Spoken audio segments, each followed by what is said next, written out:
Au nom du Père et du Fils et du Saint-Esprit, ainsi soit-il. Je meurs innocent des crimes qu'on m'impute. Je pardonne aux auteurs de ma mort.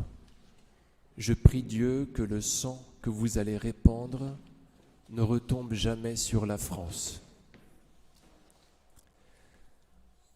La prière de Louis XVI sur l'échafaud nous fait penser à celle du Seigneur Jésus qui prie que tous nous soyons sauvés. Je ne suis pas descendu du ciel pour faire ma volonté, mais la volonté de celui qui m'a envoyé, et qui est que je ne perde rien de tout ce qu'il m'a donné. Le bon roi Louis, on peut l'appeler comme ça, prie pour que le sang, pour que son propre sang ne retombe pas sur la France. Sa prière fut-elle exaucée? Je ne sais pas comment le Seigneur Jésus voit les choses, en tout cas, sa mort marque le début de la terreur. Et donc le Seigneur Jésus, oui je pense, il fait retomber le sang de Louis sur la France. De Louis, nous devons apprendre la véritable noblesse. Quand il est chassé des Tuileries et qu'il va au temple et qu'il doit vivre encore bien plus rudement qu'un scout, eh bien jamais il ne se plaint, ainsi que son entourage, et il reste toujours extrêmement tendre avec avec ses geôliers, avec ceux qui le détiennent. Il nous montre ce qu'est la véritable noblesse. Un homme qui était capable de supporter beaucoup finalement, qui ne se plaignait pas, qui avait été bien éduqué, pouvant prendre de la graine. Et puis, il va donc donner sa vie. Voilà.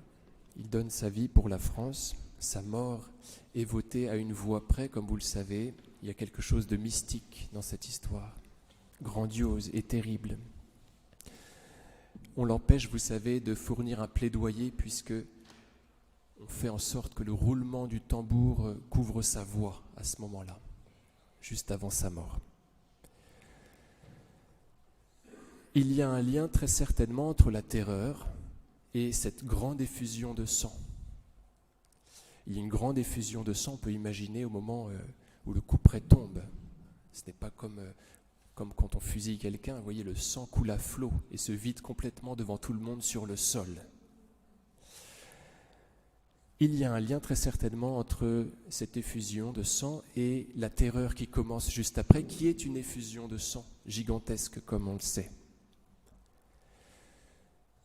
Puisque nous sommes membres les uns des autres, vu que la tête du roi est coupée, eh bien tout le corps implose, c'est normal. C'est comme ça que ça se passe. Le corps ne peut pas tenir si la tête n'est plus là. Et si on coupe un petit membre, il paraît un petit doigt aussi, on peut mourir très vite, parce que nous sommes tous indispensables les uns aux autres, a fortiori la tête.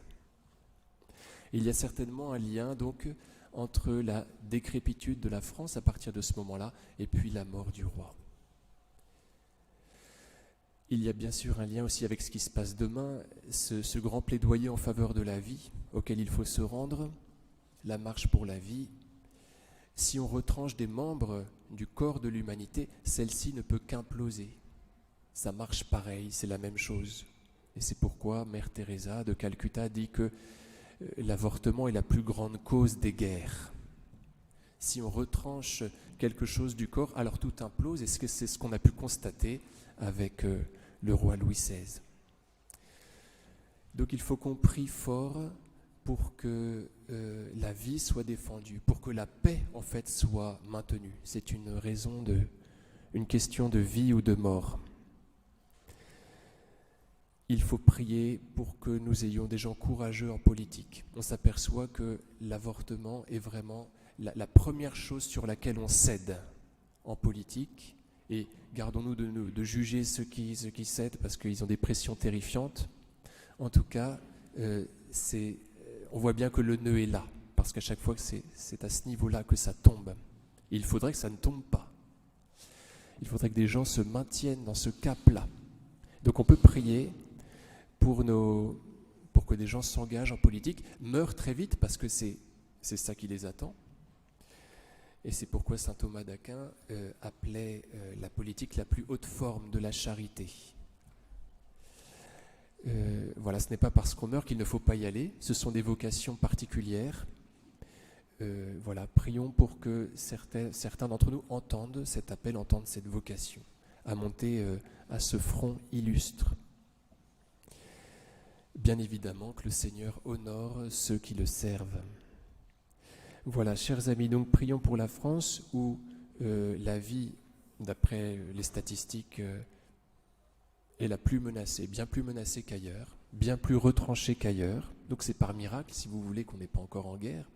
C'est par pur miracle, c'est parce qu'il y a des saints, voilà, qui maintiennent l'intimité avec Dieu et Dieu concède de ne pas châtier à cause d'eux. Cependant, eh bien, il faut absolument qu'on lutte contre cela. Alors, par la prière, par le soutien aussi des femmes auxquelles on ne propose que la mort. Voilà. Il n'y a pas d'autre solution, bien souvent, dans leur détresse, qui leur est proposée que celle de la mort. Donc, par l'extension des autres possibilités, vous voyez, aussi, on peut lutter. Comme vous le savez bien, enfin bon, je prêche à des convertis. Et puis, prions tous fort pour cette grande cause de la paix. Au nom du Père et du Fils et du Saint-Esprit, ainsi soit-il.